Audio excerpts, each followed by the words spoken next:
যাই হোক, সম্মানিত মুসলিম গ্রাম, আজকের এই শাবান মাস দ্বিতীয় খুতবায় আমাকে কোরআন হাদিস থেকে কিছু কথা বলার, আপনাদেরকে আমলের নিয়তে শ্রবণ করার, যে আল্লাহ পাক সুস্থ শরীরে, সবল শরীরে, দুনিয়াবি থেকে কাজকর্ম থেকে ফারাক করে আল্লাহ পাক খুশি করে, মায়া করে, অতি যত্ন করে যে সুস্থ শরীরে পায়ে হেঁটে হেঁটে যে শক্তি আল্লাহ পাক দান করে যে মসজিদমুখী হতে পেরেছি, সেজন্য মহান রব্বুল আলামিনের দরবারে প্রাণ খুলে অসংখ্য অগণিত সমকণ্ঠে বলি একবার আলহামদুলিল্লাহ। এই জন্য শুকরিয়া কামল করেছি, কারণ আল্লাহ তাআলার শক্তি ছাড়া, আল্লাহ তাআলার ইচ্ছা ছাড়া আমরা বিন্দু পরিমাণ দুনিয়ার জমিনে বসবাস করতে পারবো না। আল্লাহ তাআলার ইচ্ছা ছাড়া আমরা একটা শ্বাস যে ভিতরে নেই আর একটা শ্বাস যে বাহিরে ফালাবো, সেটার ক্ষমতাও আমাদের নাই, আছে নাকি? আল্লাহ পাক যেহেতু আমাকে হায়াতে তৈবা দিয়েছেন, সুস্থ রেখেছেন, দেখুন আপনার মতন আমার মতন কত মানুষ এখনো হসপিটালে অসুস্থ অবস্থায় শুয়ে আছে, কেউ ঘরে শুয়ে আছে অসুস্থ অবস্থায়, আবার কিছু হতভাগ্যা আল্লাহর বান্দা আছে সুস্থ শরীর থাকার সত্ত্বেও তার কপালে নসিব হয় নাই আজকে জুম্মার নামাজ পড়া, ঠিক কিনা?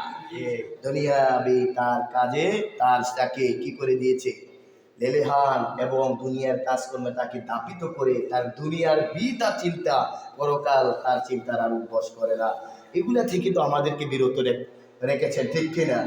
আমরা তো ইচ্ছা করলে ঘরের মধ্যে শুয়ে থাকতে পারতাম, রাস্তাঘাটে থাকতে পারতাম, কিন্তু আমরা থাকি নাই, ঘরে শুয়ে থাকি নাই, রাস্তাঘাটে অযথা সময় নষ্ট করি নাই। আমাদের কত কাজকর্ম রয়েছে, ওই কাজকর্ম বন্ধ করে আমরা কিছুক্ষণের জন্য কাজকর্ম স্থগিত রেখে আমরা আল্লাহর প্রার্থনা ইবাদত করার জন্য মসজিদমুখী হয়েছি, ঠিক কিনা? আমাকে আপনাকে কেউ বলে নাই যে নামাজ পড়ার জন্য, বলেছে নাকি? কেউ বলে নাই। আমাদের ইচ্ছা, আমাদের উক্তিতে এসেছি, আল্লাহ পাক ইচ্ছা করেছেন বলে আমরা এই মসজিদমুখী হতে পেরেছি।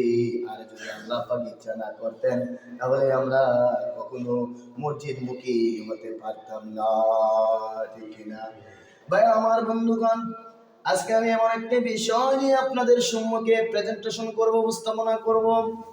ওই উপস্থাপনা হচ্ছে শাবান মাসের একটা ফজিলত।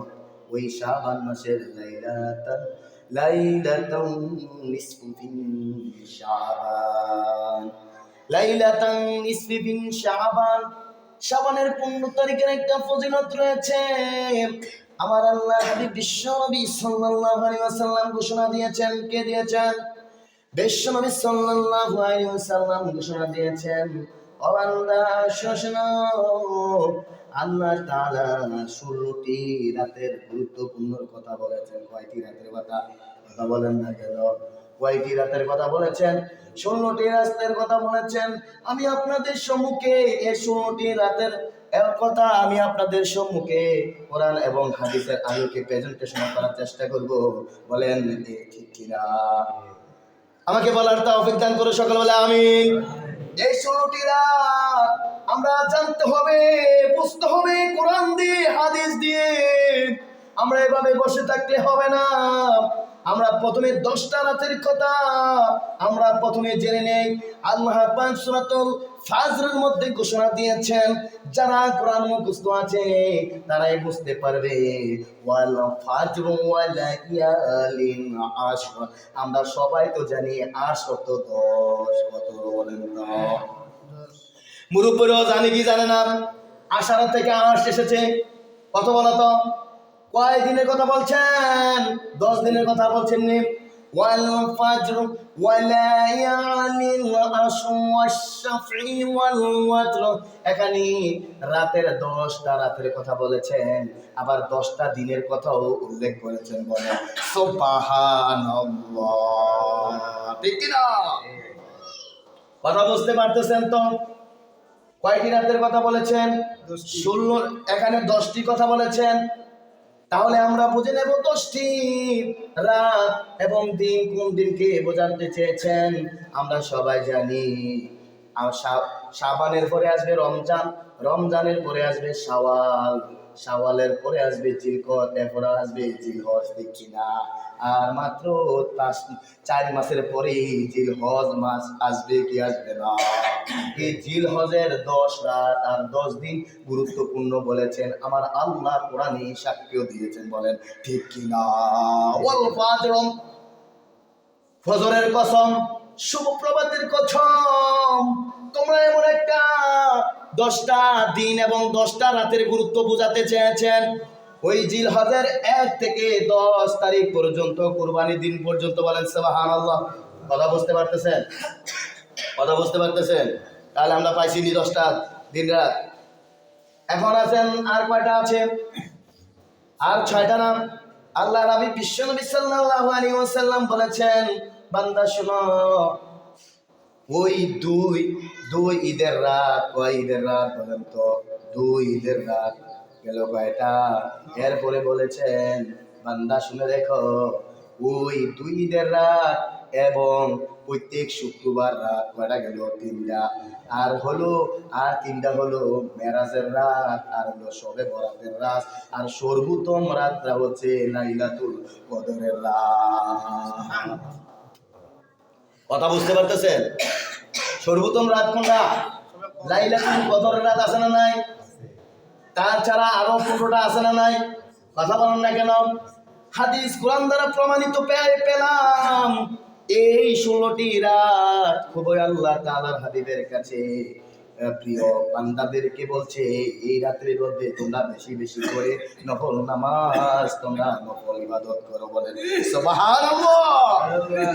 আমরা সারা বছর এই নফল নামাজ পড়তে পারি, কারণ নফল নামাজ এমন একটা ইবাদত, ফরজ নামাজের আল্লাহ পাক যখন হিসাব নেবেন, আমি আপনি যখন ফরজের হিসাব দিতে পারবো না, আমি আপনি বুকে হাত দিয়ে বলবো আসলে আমরা ফরজ নামাজের হিসাব দিতে পারবো না।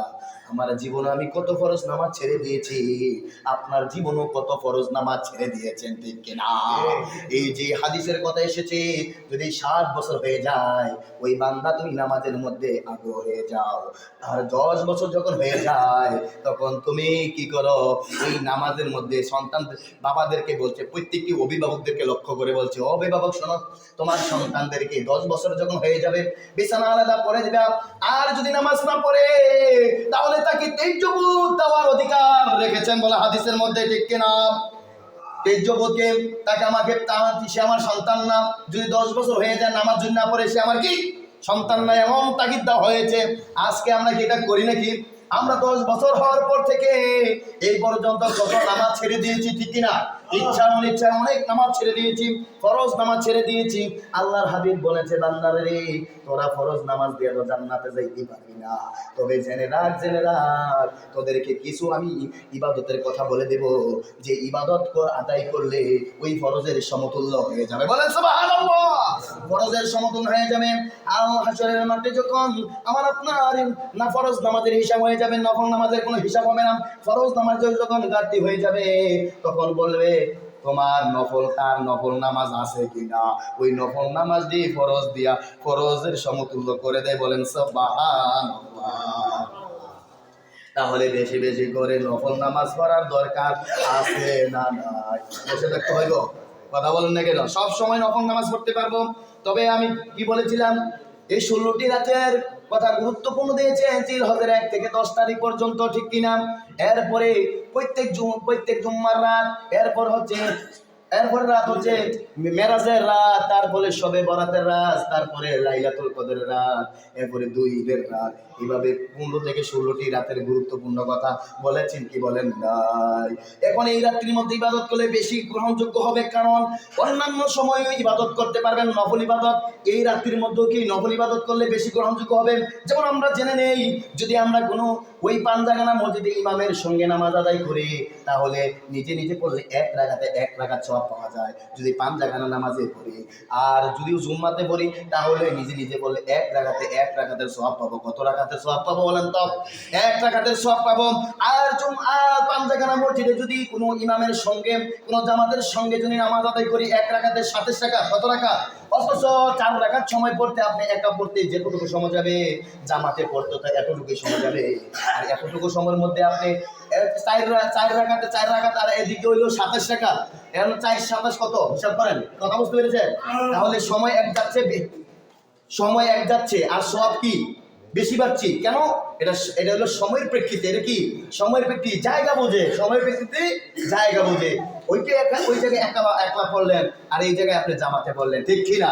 এবারে শুধু তাই নয়, যদি কোনো জুম্মার নামাজ, জুম্মার মসজিদ, এটা জুম্মার মসজিদ কি মসজিদ নাম, কোনো জুম্মার মসজিদে যদি কেউ জামাতের সঙ্গে 1 রাকাত নামাজ আদায় করে, তাহলে 1 রাকাতের বিনিময়ে 500 রাকাতের সওয়াব তার আমলনামায় জমা করে দিবেন। সুবহানাল্লাহ। আর মদিনাতুল আকসার মধ্যে যখন পড়ে, তাহলে 1 রাকাতে 50,000 রাকাতের সওয়াব করেন। সুবহানাল্লাহ। আর কাবা শরীফে যখন পড়ে, হজের মধ্যে পড়েন, তখন 1 রাকাতে হলো 1,00,000 রাকাতের সওয়াব, বলেন তো সুবহানাল্লাহ। আচ্ছা, কাবা শরীফে নামাজ পড়তে, 4 রাকাত নামাজ পড়তে যেটুকু সময় যায়, আর আমি আপনি এই মসজিদে 4 রাকাত নামাজ পড়তে এতটুকু সময় যায়, ঠিক কিনা? অথচ ওই জায়গার মধ্যে 1,00,000 রাকাতের সওয়াব পাচ্ছি, আর এই জায়গার মধ্যে কত পাচ্ছি? 500 রাকাত। জামাতের যেহেতু জুম্মার মসজিদ, কত রাকাত? 500 বেশি না 1,00,000 বেশি? 1,00,000 বেশি না? তাহলে এটা কি জায়গা বোঝে, স্থান বুঝে, সময় বুঝে, কাল বুঝে। এই জন্যই কিছু কিছু রাত দিয়েছে, এই রাতের মধ্যে তোমরা বেশি বেশি করে ইবাদত করো, বলেন সুবহানাল্লাহ। এই রাত্রিতে কি ছেড়ে দেওয়া যাবে না, যাবে কি? আসুন আমরা চলে যাই আসলে কোন রাত্রির কথা দেখি তো। আল্লাহর হাবিব ইঙ্গিত করেছেন, লাইলাতুন নিসফি মিন শাবান, ইযা কানাত লাইলাতুন নিসফি মিন শাবান, যখন শাবান মাসটা এসে যাবে, আল্লাহর হাবিব বিশ্বনবী সাল্লাল্লাহু আলাইহি ওয়াসাল্লাম বলেছেন, কে বলেছেন? আল্লাহর হাবিব বলেছেন, যখন শাবান মাস হলো বান্দার কাছে রাত্রি এসে আসে,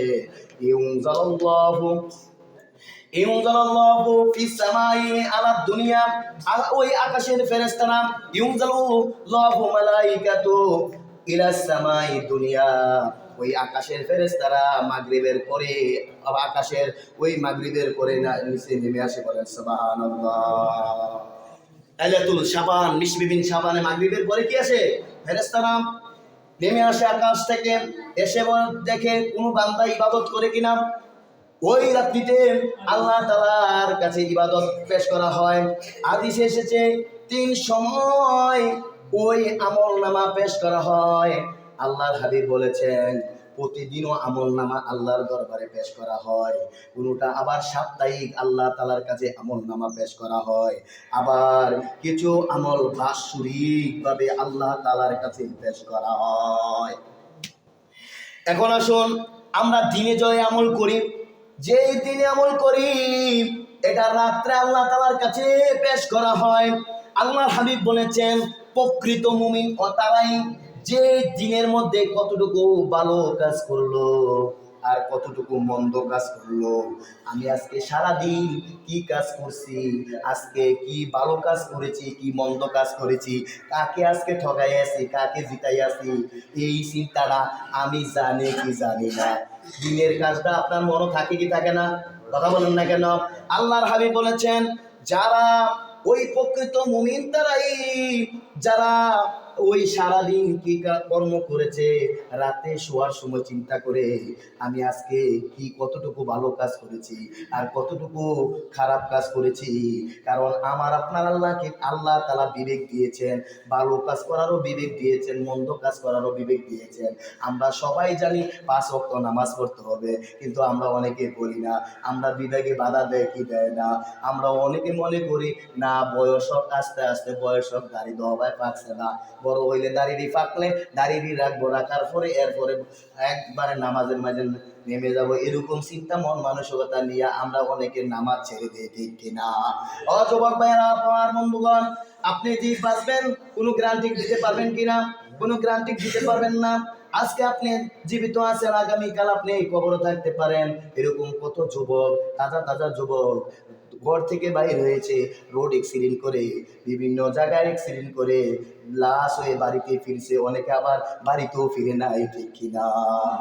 তাহলে এই ইবাদত করাটা কি বাকি রাখা যাবে নাকি? কথা বলেন না কেন? ইবাদত বাকি রাখা যাবে না। আপনার যতটুকু সামর্থ্য আছে ততটুকু সামর্থ্য দিয়ে আপনি কি করবেন? 5 ওয়াক্ত নামাজ পড়ার চেষ্টা করবেন। কি কথা বুঝতেন?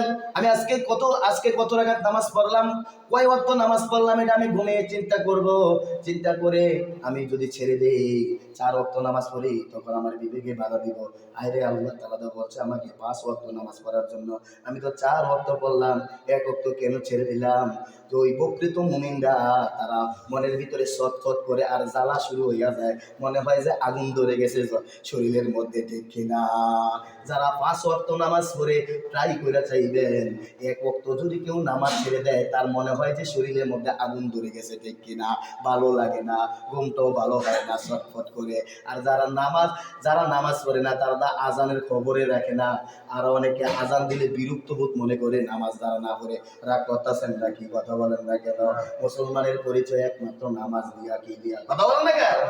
নামাজ দিয়া পরিচয়। আজকে আমরা তো নামাজের মধ্যে অবহেলিত, ঠিক কিনা? আজকে আমরা নামাজের মতো অবহেলিত না, তাহলে আমরা কি? আর আজকে আমি কতটুকু ভালো করলাম, কতটুকু মন্দ করলাম, রাতে শুইলে আমি বুঝতে পারবো, ঠিক কিনা? ওই আল্লাহ তাআলা নবী বলেছেন, কোন দিনের কেউ যদি আমল করে রাত্রে আল্লাহ দরবারে পেশ করা হয়, আর রাত্রে যদি কেউ ইবাদত করে দিনের বেলা পেশ করা হয়, এটা হলো প্রতিদিনের আমল আল্লাহ তাআলার কাছে কি হয়? জমা হয়। আর মনে রাখো, আর সাপ্তাহিক 2 দিন আল্লাহ তাআলার দরবারে আমল নামা পেশ করা হয়, একটা হলো সোমবার আর একটা হলো বৃহস্পতিবার, কথা ঠিক কিনা? আর একটা হলো বাৎসরিক হিসাব হলো লাইলাতুল শাবান মাসের মধ্যে, বলেন তো কোন মাসের মধ্যে? লাইলাতুল শাবান, লাইলাতুল নিসফি মিন শাবান। ওই শাবান মাসে হলো বাৎসরিক হিসাবে আল্লাহ তাআলার কাছে পেশ করা হয়। আল্লাহর হাবিব বলেছেন, এই লাইলাতুল রাতের মধ্যে আল্লাহ তাআলার ফেরেশতারা নিচে নেমে আসে, এসে বান্দাদেরকে আইসা বলে, আলামিন মুস্তাগফিরিলি ফাগফিরিলি, কে আছো গুনাহ করেছো, অন্যায় করেছো, অপরাধ করেছো, মাপ চাও, আমি আল্লাহ তাআলা তোমাদেরকে মাফ করে দিব। হাদিস এসেছে, কোন হাদিস এসেছে বলেন তো? আম্মা জান আয়েশা সিদ্দিকা রাদিয়াল্লাহু তাআলা বললেন, ইদা কানাত লাইলাতুন নিসফি মিন শাবান, যখন লাইলাতুন নিসফি মিন শাবান তা চলে আসবে, আলা মুস্তাগফিরিলি ফাগফিরিলি, কে আছো গুনাহগার বান্দা, আল্লাহর কাছে ক্ষমা চাইবা। তুমি যদি পাহাড় পরিমাণ অপরাধ করে ফেলো, জঘন্যতম অপরাধ করে ফেলো, আল্লাহ তাআলার কাছে তুমি মাফ চাও, ক্ষমা চাও, আল্লাহ তাআলা তোমাকে ক্ষমা করে দেবে। সূরাতুল জুমার মধ্যে আল্লাহ তাআলা স্পষ্ট করে জানিয়েছেন, সূরা জুমা। কথা বলেন তো কোন সূরা? সূরাতুল জুমার। আল্লাহ তাআলা 39 নং আয়াতে, 53 নম্বর সূরা 39 নং আয়াতে বলেছেন, কুল ইয়া ইবাদিয়াল্লাযীনা আসরাফু আলা আনফুসিহিম লা তাকনাতু মির রাহমাতিল্লাহ ইন্নাহু ইয়াগফিরুয যুনুবা জামিআ ইন্নাহু হুয়াল গফুরুর রহিম।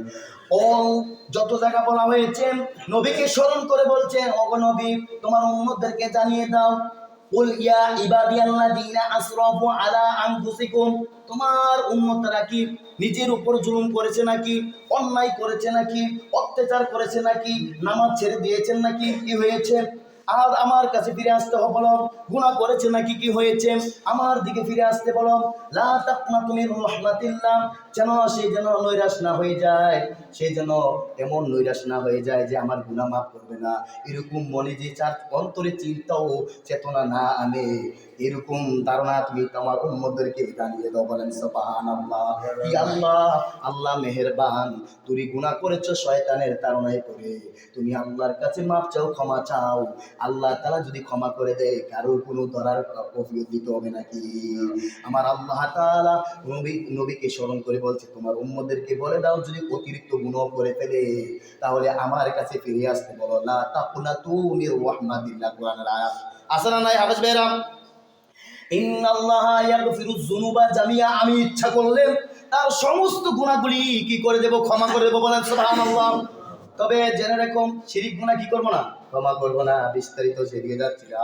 তাহলে এই রাত্রিদের মধ্যে কে এমন আছো গুনাহ করেছো, পাহাড় পরিমাণ অপরাধ করেছো, আসো আমি আল্লাহ তাআলা তাদেরকে ক্ষমা করে দেবো, বলেন সুবহানাল্লাহ। আবার লাইলাতুন নিসফি মিন শাবান লা আকসারু ইয়াগফিরু আন আদাদা শাহরি গোনামিন কলব, আর কালবের গুতের বেড়ার চাইতেও যদি কোনো বান্দা গুনাহ করে থাকে, ওই বেড়ার গুনার পরিমাণও যদি পশমের পরিমাণ যদি গুনাহ হয় করে থাকে, ওই লাইলাতুল নিসফি মিন শাবানে যদি কেঁদে কেঁদে আল্লাহ তাআলার দরবারে ফরিয়াদ করে আল্লাহ গুনাহ করেছি, ওই লাইলাতুল নিসফি মিন শাবানের উসিলা করে তার জীবনের গুনাহগুলি মাফ করে দিবে, বলে সুবহানাল্লাহ। এরপরে শুধু তাই নয়, এই কানাত লাইলাতুন নিসফি মিন শাবান ইউসমু ফিন নাহার ওয়াল লাইলি কিয়াম, ওই লাইলাতুল নিসফি মিন শাবান যেদিন আসবে, বান্দারা শুনে রাখো, ওই রাত্রে দণ্ডায়মান হয়ে যাও আর দিনের বেলা তোমরা রোজা রাখো। যে ব্যক্তি ওই লাইলাতুল নিসফি মিন শাবানের উপলক্ষ করে ওই লাইলাতুল রাতের মধ্যে ইবাদত করলো, নফল ইবাদত করার পরে এরপরে সেহরি খাইয়া এরপরের দিন রোজাটা রাখলো, আমার আল্লাহ পাক হাবিব বলেছেন অতীতের তার সমস্ত গুনাহগুলি মাফ করে দিবে, আর ভবিষ্যতে যে 1 বছর বাঁচবে ওই 1 বছরের গুনাহ তার কি করে দিবে, তাকে রহমত হিসাবে দান করবে, বলেন সুবহানাল্লাহ। তাহলে একটা রোজা রাখার দরকার আছে না নাই? আর এমনি 3টা রোজা রাখতে পারবেন, এমনি তো লাইলাতুল এই যে এটা বলা হয় আইয়ামে 20 রোজা, আইয়ামে কি 20 রোজা, 13 14 15, কত না 13 14 সালাতুল আশরা আর বাতুল আশরা খামসাতুল আশরা।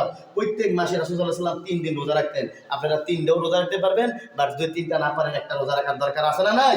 1 বছরের গুনাহ মাফ করে দিবে। আর এই রাত্রিতে যদি বেশি বেশি করে ইবাদত করে কবুল করে নেবেন কে? আল্লাহ তাআলা বিশ্বনবী সাল্লাল্লাহু আলাইহি ওয়াসাল্লাম বলেছেন, এই রাত্রিতে কি করছেন? রোজা। এই রাত্রিতে তোমরা দণ্ডবান হয়ে যাও, দিনের বেলা রোজা রাখো। শুধু তাই নয়, আবার বলেছেন ওই রাত্রিদের মধ্যে কিছু কিছু রাত আছে, বান্দা শোনো, মুস্তাগফিরি ফারজুক আলা মিন মুস্তাগফিরি মুস্তাগজিবু ফারজুক, কেউ রিজিক দাতা আছো নাকি? আমি তোমাদেরকে রিজিক দিয়া ভরপুর করে দিব, বলেন সুবহানাল্লাহ। হাদিসটা এই রাতের উপলক্ষে এসেছে, বলেন সুবহানাল্লাহ। আমরা মনে করি 50,000 বছর আগে আমাদের কি করেছেন? ভাগ্য নির্ধারণ করেছেন। হ্যাঁ, কথাটা ঠিক। আমাদেরকে 50,000 বছর আগে আমাদের ভাগ্য নির্ধারণ করেছেন। দুনিয়ার জমিনে কিভাবে বাঁচবো, দুনিয়ার জমিনে কতটুকু সম্পদের মালিক হব, দুনিয়ার জমিনে কিভাবে চলবো ফিরবো, আমাকে আল্লাহ তাআলা এতটুকু সম্পদের মালিক বানাবেন 50,000 বছরের আগে লিখে রেখেছেন। আবার বলেছেন, বান্দা ওই 50,000 বছর যে লিখে রেখেছ, এবং তোমাদের কিছু চলার কারণে তোমাদের ওই ভাগ্য থেকে কিছু কেটে যাবে, আবার কিছু চলাফেরার কারণে আবার এর ভাগ্যের সাথে কিছুটা অ্যাড হবে, যোগ হবে, বলেন সুবহানাল্লাহ। আমরা জেনে নেই কোরআন দ্বারা প্রমাণিত, আমরা জেনে নেই কোরআন দ্বারা প্রমাণিত। সূরাতুর রাদ 13 নম্বর সূরা 11 নম্বর আয়াতে বলেছেন, ইন্নাল্লাহা লা ইউগাইয়িরু মা বিকাওমিন হাত্তা ইউগাইয়িরু মা বিআনফুসিহিম। লা ইন্নাল্লাহা, নিশ্চয়ই আল্লাহ তাআলা, লা ইউগাইরু মা বিকওম,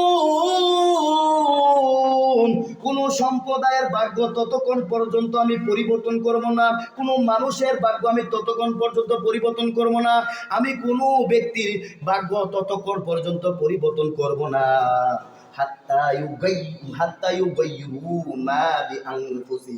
যতক্ষণ পর্যন্ত বান্দায় বা তার ভাগ্যের জন্য চিন্তা না করবে, উসিলা না করবে। এখন আমরা এসে যাই, আমরা পয়েন্টে এসে যাই, আমরা আসল কথা এসে যাই। দেখুন, কেউ যদি ডাক্তার হতে চাই, ডাক্তার কি এমনিতে হয়ে যাব নাকি? ডাক্তার হওয়ার আগে অনেকগুলো পড়া পড়তে হবে কিনা? ডাক্তারি পড়া পড়তে হবে, তাইলে আপনি ডাক্তার হইতেন, ঠিক কিনা? আপনি তো এমনিতে মাওলানা হয়ে যেতে পারবেন না, হক্কানি আলেম মাওলানা হয়ে যেতে পারবেন না, আপনাকে কি করতে হবে? কোরআন হাদিস শিখতে হবে, ঠিক কিনা? তাহলে না আপনি উসিলা করলে না পাবেন। এখন আসুন, যারা আল্লাহ তারা বোঝাতে এটাই চেয়েছেন, ও বান্দা, যতক্ষণ পর্যন্ত তুমি নিজে নিজে চিন্তা না করবা ভাগ্যকে পরিবর্তন করতা, ততক্ষণ পর্যন্ত আমি তোমাদের ভাগ্যকে পরিবর্তন করব না। তুমি যদি উসিলা না করো, আমি তোমাকে দিব না। আমরা সবাই অনেকে কৃষিকাজ করি, কৃষিকাজের একটা উদাহরণ দেই। আপনি জমির মধ্যে যেই ফসলটা করবেন, এই ফসলটা না পাবেন, আপনি যদি দান করিয়া যদি গমের আশা করেন তাহলে কি গম পাবেন নাকি? ধান ধান লাগাইছেন, এখানে গমের আশা করলে গম পাবেন? গম লাগাইয়া যদি আপনি দানের আশা করেন পাবেন না।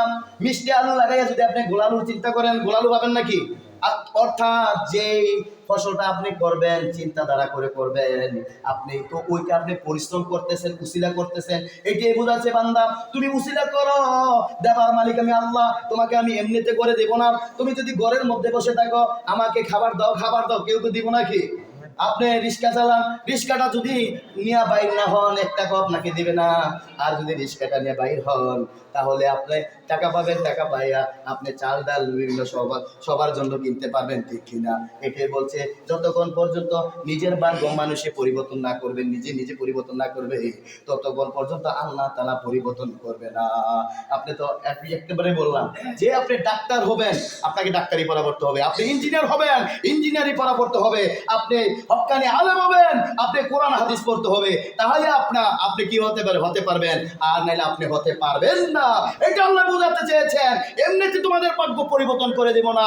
আমি আল্লাহ তোমাদের উপর নির্ভর করে, আমি তোমাদের উপর চিন্তা চেতনার উপর নির্ভর করে এবং তোমাদের কি উসিলার উপর নির্ভর করে আমি আল্লাহ তাআলা তোমাদের ভাগ্যটাকে পরিবর্তন করে দেবো। বলেন সুবহানাল্লাহি ওয়া বিহামদিহি। সময় চলে গেছে, আমি মূল কথাটা বলে 2 মিনিটে ছেড়ে দেব ইনশাআল্লাহ, সময় অতিরিক্ত করব না ইনশাআল্লাহ। আমরা জানতে পেরেছি আজকে এই যে এই লাইলাতুল নিসফি বিন শাবান, এই রাত্রিতে ইবাদত করার দরকার আছে না নাই? আছে। এই রাত্রিতে বলছে দণ্ডায়মান হয়ে যাও কিয়ামাল লাইল আর ওয়াসুমু ফিন নাহার, দিনের বেলা রোজা রাখো আর রাতের বেলা কি হয়ে যাও, দণ্ডায়মান হয়ে যাও। আর যদি এই রাত্রিতে আল্লাহ তাআলার কাছে গুনার জন্য কাঁদো, আল্লাহ তাআলা গুনাহ মাফ করে দেবেন। আর যার যার যে সমস্যা আছে সমস্যা কি করে দেবেন, দূর করে দেবেন। মুক্তাসান বাল ফাআহু আলা কাযা ওয়া কাযা।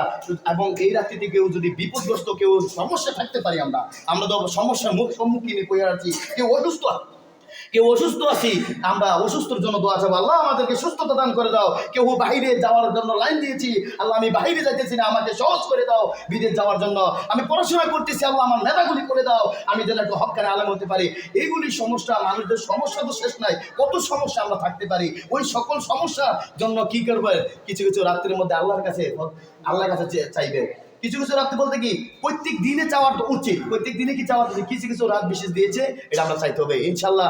আপনারা যদি আমি আমার বলি যে আপনারা লাইলাতুল নিসফি বিন শাবান যে আনুষ্ঠানিকভাবে দোয়া দুরুসের আয়োজন করতে চান তাহলে ইনশাল্লাহ করবেন। আর যদি না আমরা দোয়া দুরুস করবো না, আমরা নিজেরা যা পারি ততটুকু ইবাদত করবো, তাও পারেন, কোনো সমস্যা নেই। এটা হচ্ছে 7 তারিখ কি বার পরে, হ্যাঁ মঙ্গল দিবাগত রাতে। তো যদি আপনারা পারেন কিছু আলোচনা হবে, আলোচনা করার পরে কিছু নামাজ আছে, নামাজ টামাজ পড়বেন, আল্লাহর কাছে চাইবেন, তো এই আর কি। তো আপনারা খুশি, আপনারা তো আমি বলে দিলাম এই রাত্রে একটু গুরুত্বপূর্ণ আছে। তো আখিরি দোয়া আলহামদুলিল্লাহি রাব্বিল আলামিন। যারা নামাজ পড়েন নাই নামাজ পড়ে নেন।